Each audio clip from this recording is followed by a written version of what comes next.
Bueno muchachos, aquí estamos con el profesor Marco Aurelio de la Academia Pirámide Grappling. Queremos hacerle unas preguntas sobre su historia en el Jiu-Jitsu, qué es lo que él piensa que tiene que entrenar un atleta, cómo tiene que alimentarse, y ahí va a seguir ahí fluyendo la entrevista. Entonces, profesor, muchas gracias por venir, muito obrigado por servir mi academia, prazer tenerte aqui para compartilhar.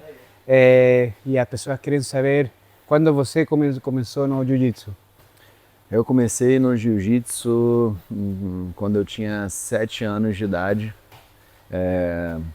Fazia antes outras lutas como judô e karatê numa escola, de um colégio. Então mudei, cambiei de colégio e fui para outra. E não tinha lutas nessa escola. Então era falando em 1998, sim. Então era uma época que o jiu-jitsu estava começando a ficar muito famoso, a família Gracie e tudo mais. Então a gente procurou outra luta para fazer. Eu lembro um pouco vago que na academia tinha outras lutas, tinha Kung Fu, Judô, Jiu-Jitsu, mas meus pais me colocaram no Jiu-Jitsu. E dali eu comecei na Aliança, antes de tudo, lá no início, nos primórdios. Então comecei aos 7 anos, mas não era algo que eu fazia como competição, era mais uma defesa pessoal, né, de colégio, anti-bullying, como dizem hoje em dia. Mas sempre, nunca, não era de fazer todo dia, mas fazia 2 vezes na semana, assim. Peguei as faixas coloridas todas. Na época não existia nem cinza, então foi amarela, laranja, verde, depois as outras faixas. Muito bom. E como você fez a trocação do gi para nogi? E por que você quis fazer academia só nogi? Então, foi um caso, acho que muito interessante, porque sempre fiz, né, de kimono. Eu comecei a treinar uma vez ou outra na faixa roxa. Depois comecei a competir muito na marrom, em kimono, sem kimono, mas não tinha muitos campeonatos sem kimono. Mas eu sempre gostei mais de sem kimono. E de uns 10 anos pra cá, eu acho, o sem kimono foi criando muito espaço. E eu comecei a competir, ter melhores resultados no sem kimono. Até que minha academia ela só tinha um dia sem kimono, que era na quinta-feira. E nos outros era kimono e terça tinha wrestling já. E o que era interessante é que as pessoas que vinham treinar, elas vinham mais na quinta-feira, porque era o dia do sem kimono, que gostavam mais. Acabou acontecendo vários fatos de eu ser campeão brasileiro, ter sido campeão brasileiro em 2019, sem kimono, na faixa preta adulto. Então isso deu uma visibilidade grande pelo fato da minha academia no início ser na minha casa e eu ter sido campeão brasileiro treinando em casa. As pessoas queriam entender como isso funcionava, como lutei contra grandes competidores de academias grandes e ter conseguido sair campeão. Então isso foi acontecendo naturalmente, até que os meus alunos queriam sempre treinar mais sem kimono. E existia, né, aquele ditado, aquela famosa frase, né, que jiu-jitsu é tudo e tudo mais. A gente veio até conversando isso no carro. Sim. Mas cada um acredito que pode desenvolver o lado do jiu-jitsu que quiser, que se achar melhor, que ache melhor. Existe defesa pessoal, kimono, sem kimono. E o sem kimono acabou, eu tinha essa resistência e as pessoas queriam treinar sem kimono e eu não deixava na minha academia. Então eu criei uma regra na época que a pessoa, se quisesse treinar sem kimono sempre, todos os dias, ela deveria estar inscrita em um campeonato. E o que aconteceu foi que as pessoas se inscreviam no campeonato 2 meses antes do campeonato acontecer. Então no final da história tava 80% da academia sem kimono, então foi algo bem natural. E até que houve um Open sem kimono da IBJJF, que fomos viajar todos para estar só sem kimono, e dali acabou ficando só sem kimono. E acabou dando certo. E ao princípio foi polêmico você só fazer nogi para a tradição do jiu-jitsu?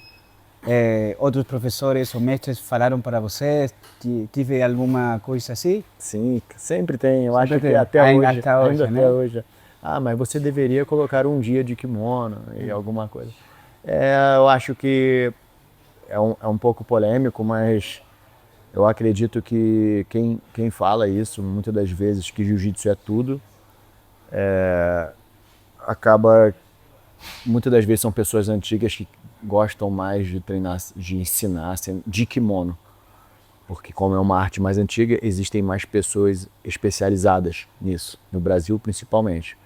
Então eles querem dizer que se você não pode treinar só sem kimono, pelo fato, eu acho que de não ter muitas pessoas qualificadas para ensinar sem kimono. Então eles costumam pregar isso, que jiu-jitsu é tudo. Então eu acho que cada um tem a liberdade de escolher o que quiser no seu negócio, na sua área.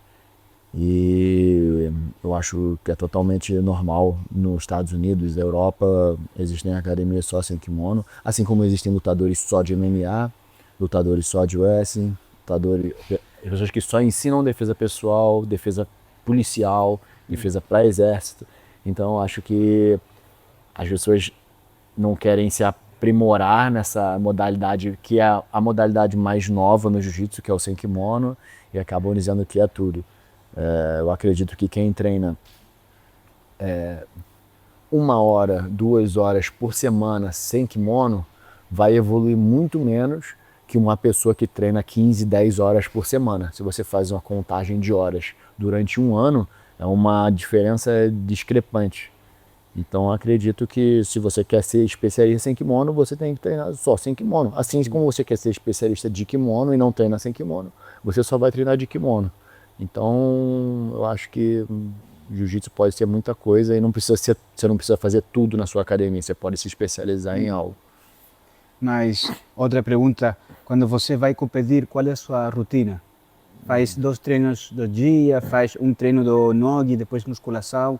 Como você distribui, se você tem que competir daqui a 2 meses, sua rotina para a competição? Sim. Então, uma coisa que eu gosto muito de falar é que eu não faço nada sozinho, né? Então existe toda uma equipe multidisciplinar por trás. Eu acredito que quanto mais pessoas agregando, né, no esporte, apesar de ser um esporte individual, você precisa ter uma equipe forte por trás. Então tem um preparador físico, tem um nutricionista, tem um professor de wrestling e judô, muitas coisas, né? A gente vem agora adicionando um profissional de scout para ver a luta dos adversários, a sua própria luta, os dados e estatísticas. Então tem muita coisa que você faz para se preparar, existe a periodização, né? Eu acho que isso é fundamental, você saber quais são os seus focos. Você precisa ter no máximo de 2 a 3 campeonatos alvos durante o ano. Você não consegue se manter no auge por mais de 2 semanas. O seu corpo não aguenta isso. Então você tem que planejar uma data X para que você vá chegando no seu ápice, que depois você naturalmente vai começar a descer de rendimento. Então a gente faz isso para se preparar, muitos profissionais por trás disso tudo. E é isso, tem que ser planejado, não é da noite para o dia que a gente decide uma coisa ou outra. Beleza. E sobre a nutrição, você come de tudo, come carne, salada, frango, não tem uma dieta Eu acho especial? eu acho que se você precisa lutar em certo peso, você precisa fazer uma dieta de perca de peso. E aí existem várias formas, né, de você comer carnes magras, né? Existe todo aquele cálculo que eu deixo na responsabilidade do meu nutricionista. Mas assim, se eu não preciso perder peso nem nada, eu procuro comer o mais saudável possível, mas nada muito restrito. Eu como uma carne com mais gordura, por exemplo, finais de semana. O que eu mais tento fazer é tentar comer o menos de açúcar possível. E de resto, é isso, você comer produtos naturais, não usar muito condimento nas coisas, nada muito difícil de ser seguido. Acredito que como a gente treina 2 vezes, como eu digo, treina 2, 3 vezes por dia, faz a preparação física de manhã, o treino forte das 11 horas e um treino mais técnico à noite, você precisa estar se alimentando bem e tendo uma qualidade de sono. Então você não pode ficar muito restrito a estar sempre comendo pouco. Você precisa de energia. Então acho que não faz tanta diferença quando você não tem um peso a ser batido.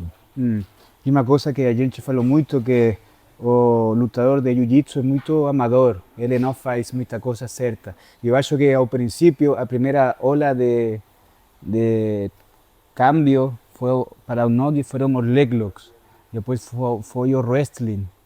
E agora acho que o lutador de jiu-jitsu ele vai ser muito mais profissional, como ele treina a preparação física, como ele tem uma equipe de trás. Porque eu acho que ao princípio ele só fazia tudo sozinho. Sua nutrição, seu condicionamento físico, ele malhava e ele fazia o que ele quiser.